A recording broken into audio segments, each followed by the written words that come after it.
Given that I'll be the primary inhabitant of our new abode, it only makes sense that the largest room becomes mine, she declared confidently.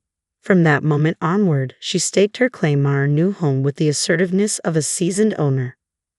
Her brazen remarks ignited a storm of indignation within me. Pardon me, but I'm curious, where exactly would your room be if you're so insistent? I countered, unable to contain my irritation. Upon hearing my retort, my sister-in-law flushed crimson and launched towards me. I'm Sophia, a 32-year-old corporate professional. George, my husband, and I have been inseparable since high school, celebrating 7 years of marriage. Perhaps owing to our extensive shared history, our relationship resembles that of an old married couple more than most couples our age. Nevertheless, I can't fathom being with anyone but George. I've always had a great rapport with my in-laws, and presently we find ourselves cohabiting for various reasons. With my father-in-law on the brink of retirement and my mother-in-law juggling part-time work, we share household responsibilities and contribute to the financial upkeep of the household. Things were cruising along smoothly until an unexpected visitor disrupted the tranquility. One lazy Sunday, as we savored the serenity of the weekend, the jeering sound of a truck reversing shattered the peace. Curiosity piqued, we exchanged puzzled glances. Did anyone order something? As she barged in with an entourage of movers, my heart sank. My room's on the right, second floor, she declared, oblivious to our surprise. Oh, and I seem to have misplaced the key. Could someone let me in? A chill ran down my spine at the unmistakable voice. As we approached the front door, there stood Charlotte, my long-absent sister-in-law, flanked by movers lugging cardboard boxes. Wait a moment, Charlotte. What's the meaning of this sudden appearance without so much as a heads-up? And who are these people with you? I questioned, a mix of surprise and irritation coloring my tone. Charlotte seemed genuinely perplexed by our reaction. What do you mean? I quit my job and found myself jobless, so I'm moving back home. Since it's my parents' house, I didn't think it necessary to inform you guys beforehand. Heh, she explained with a carefree shrug. We stood there dumbfounded, while the movers behind her exchanged uncertain glances. Never mind them, just get on with moving my stuff in, Charlotte instructed nonchalantly, striding confidently into our home and up the stairs.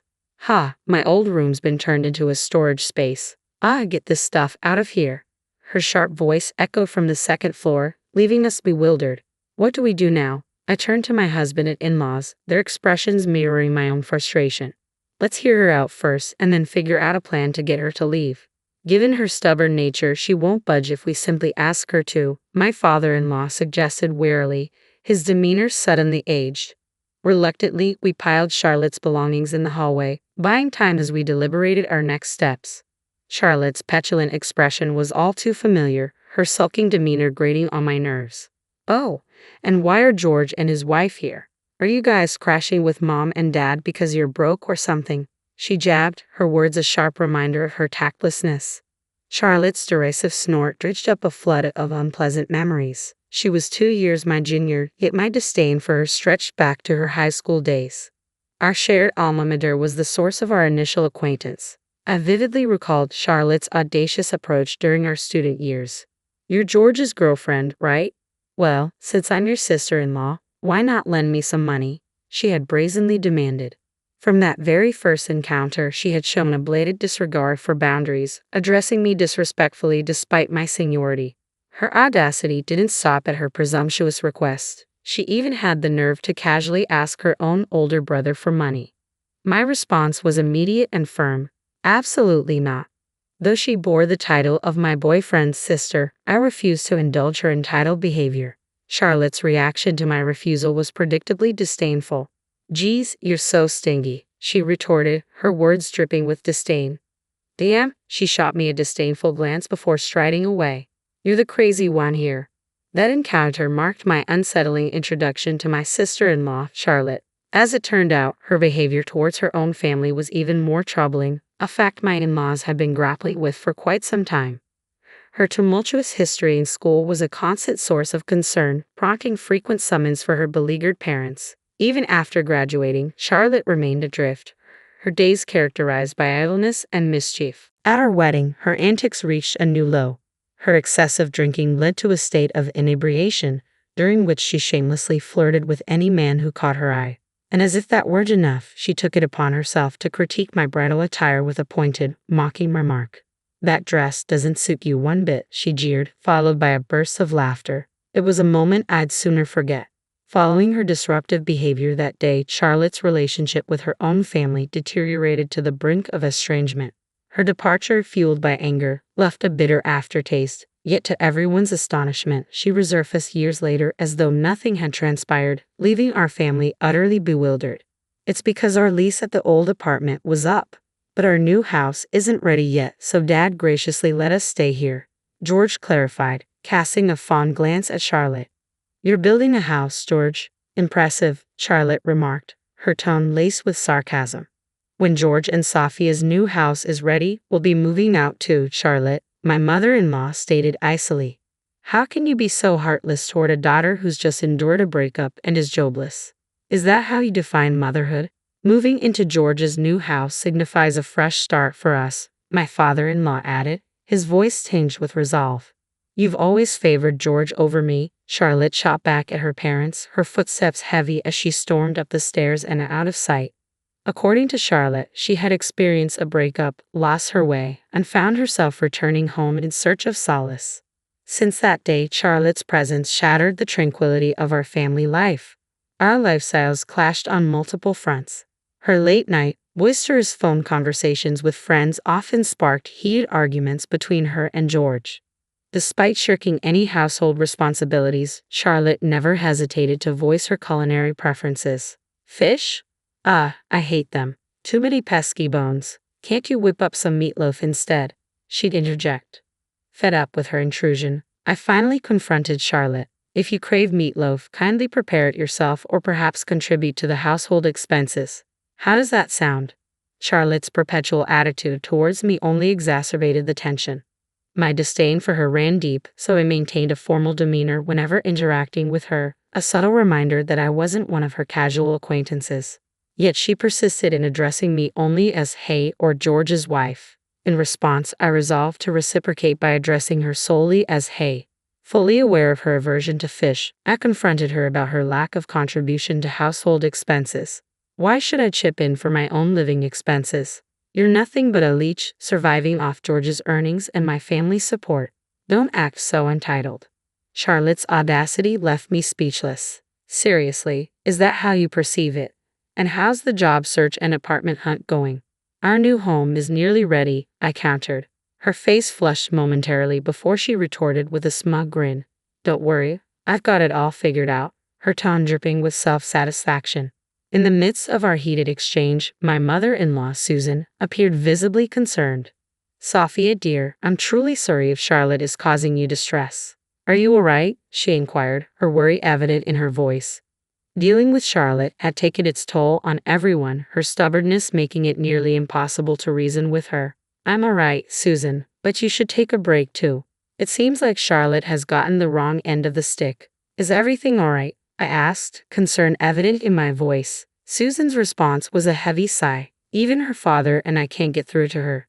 She just barricades herself in her room and tells us to stop badgering her. I sometimes wonder if she'd emerge if we set off a bug bomb," Susan quipped, eliciting a chuckle from me. After days of anticipation, our dream home was finally complete. George and I had poured our hearts and souls into saving for the down payment, and now the kitchen bore my personal touch, while the bathroom had been transformed into a haven for my husband's love of long baths. It truly was our dream abode. As we immersed ourselves in the joy of unpacking and settling in, the doorbell interrupted our reverie. Expecting George's parents, I glanced at the monitor to find Charlotte tagging along. "I really don't want her invading our new space," I muttered, unable to suppress a grimace. Charlotte swaggered into our freshly minted abode, her demeanor oozing with arrogance. "George really outdid himself.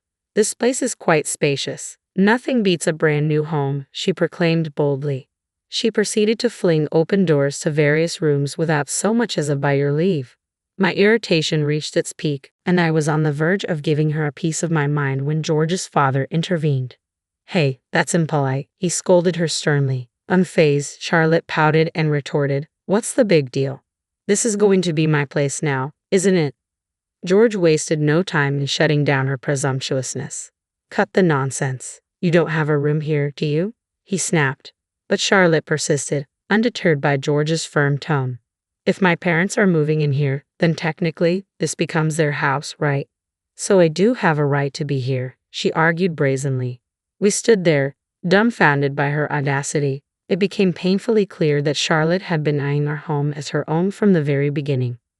Furthermore, she boldly asserted, since I'll be the one spending the most time at home, the largest room here belongs to me. Charlotte's audacious declaration triggered something within me. Your room? I echoed incredulously. Let's see, shall we?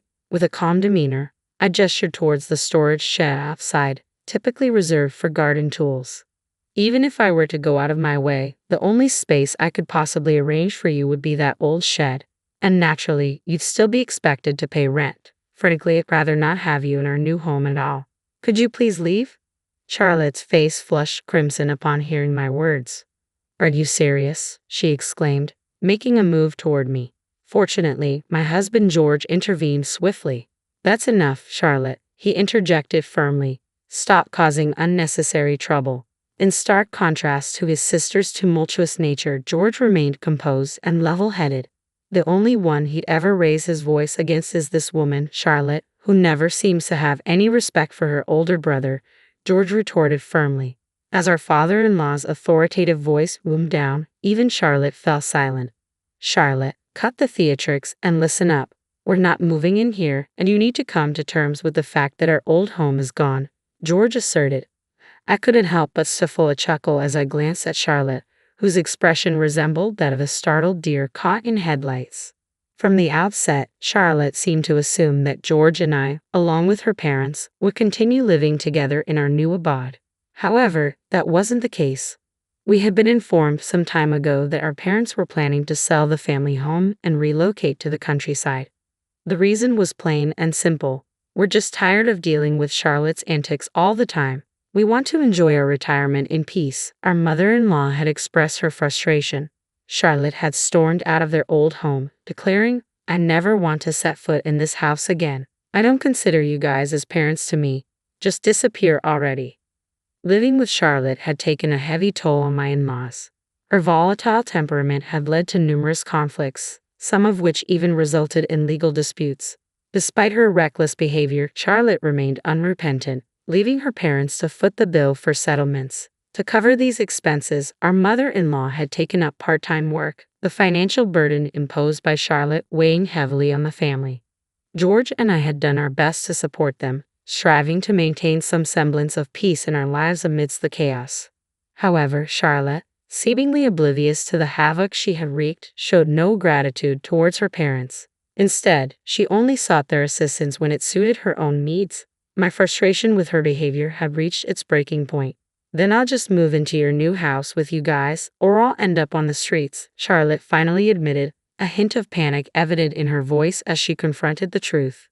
Enough, Charlotte. The answer is a resounding no. We've tried to reason with you countless times, but you've refused to listen. Did you honestly believe we overlook everything simply because we're your parents? We're not immune to hurt, Charlotte. We have emotions too. And let's not forget your own words. You guys are no parents of mine. Just disappear already. Our mother-in-law's tone was icy as she addressed Charlotte, whose expression betrayed a mix of shock and realization. Observing Charlotte's crumbling facade, George and I exchanged a knowing glance. Dad, Charlotte's return wasn't prompted by heartbreak or job loss. Sophia and I are fully aware of the truth, George asserted, causing Charlotte to visibly pale. In reality, Charlotte was involved with a married colleague, he continued. She knew about his marital status but chose to continue the affair nonetheless. And when his wife discovered the truth, the affair imploded. Both Charlotte and her lover lost their jobs due to the scandal. They're divorced now, and coincidentally, your lover's wife, who happens to be my friend, crossed paths with me recently. Seeing her after such a long time, I was taken aback by how much weight she had lost. Enjoy your role as a homewrecker. I couldn't help but lash out. You know there's a special place in hell for people like you. Tears threatened to spill as I grappled with the weight of the situation. My husband and I had discussed it, but we hadn't broached the topic with my in-laws yet. We were afraid of upsetting them. No, it's not like that. I fell in love with him, and I couldn't help it. Charlotte defended herself with the same tired excuses that cheaters often use, her gaze chillingly indifferent. Glancing at my in-laws, I could see the fury in their eyes. Without a word, they swiftly escorted Charlotte back to their home. Later, my in-laws informed me that my sister-in-law had resorted to doing household chores in a desperate attempt to gain their approval for moving into their new home. However, their sentiments remained unchanged. "Pack your things and leave," my father-in-law repeated like a broken record. "Why?" "I've been working hard around the house. I've been doing laundry and vacuuming. What more do you want?" Charlotte finally erupted. "There's nothing special about what you're doing. It's basic self-care. Did you expect to be praised for that?" "You're an adult," my mother-in-law retorted sharply. My sister-in-law blushed, adding a layer of embarrassment to her already wounded pride. "I already made my will. All inheritance will go to George. There isn't much left because of you. You've been written out of the will. It's likely to be approved by the court," my father-in-law declared, leaving my sister-in-law visibly stunned.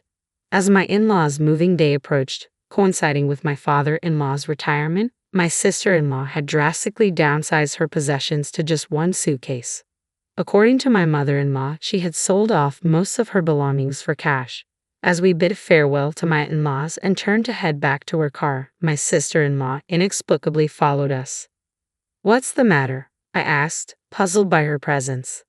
"I have nowhere else to go," she admitted, her voice breaking. "Please, I want to live in your house too. I'll take the small room." But more than her plea, it was the term "sis" that sent shivers down my spine. I glanced at George, and it was clear he shared my sentiments. "Hell no. Live with us. Not in your wildest dreams," he retorted bluntly as we made our way to the car and drove off without a second thought. A few days later, while enjoying a quiet day at home, the doorbell interrupted our peace. Seeing the figure on the other side, we both let out a resigned sigh. "Stop bothering us. Do you want us to call the cops?" I warned as I opened the door, only to find my sister-in-law standing there, her desperation evident as she knelt before me. "Please let me stay. I've been bouncing between hotel rooms and odd jobs, but I can't keep living like this," she pleaded. My husband and I were taken aback by the depths of her self-imposed predicament. "I don't care. We're not family anymore," I asserted, attempting to close the door. However, she clung to it stubbornly. "Just give me some money. I've maxed out my credit cards, assuming my parents would bail me out again, and I have alimony to pay, you know. If your friend is really friends with my lover's wife, maybe she could help negotiate a lower payment for me," she implored. We had no desire to engage with her, but her audacious selfishness pushed me over the edge. "Don't push me. I've never encountered someone as despicable as you. Stay away from me. I never want to see your face again," I snapped. Despite her insistence, she refused to leave. Suddenly, her face drained of color as she noticed our dogs barking from inside the house. "Wait, you have a dog?" she questioned, taken aback. We had adopted one of the 3 puppies from my parents' dog. "Would you like to see it?" I offered. Her reaction was immediate. "Who? What? No way. I can't stand dogs. You must be insane to live with one. Count me out of this house," she stormed off, her anger palpable. To be honest, my sister-in-law harbors a deep aversion to dogs. According to George, a childhood incident where a large dog playfully chased her left her traumatized, instilling a lasting fear and dislike for dogs. "Thanks for scaring off that lady, Marin," I murmured, giving our toy poodle a gentle pat. Since then, we haven't crossed paths with my sister-in-law. However, a friend mentioned spotting her in worn-out attire in a distant town. Her current circumstances don't concern me. Frankly, I hope she faces some hardships. George and I are relishing the tranquility of our new home. His parents seem to be thoroughly enjoying their rural lifestyle, occasionally reaching out through video calls and visits. They've managed to keep their address concealed from my sister-in-law, preventing any unwelcome surprises. Both appear healthier and happier, as if a weight has been lifted off their shoulders. A few months after settling into our new abode, we received a wonderful blessing. A baby is on the way. I had heard that stress could impact fertility, which may have been a factor in our previous struggles to conceive. Now, we eagerly anticipate the arrival of our newest family member next year. Gazing at George, his joy evident, I gently caressed my growing bump, filled with hope that he'll remain by my side through all our future endeavors.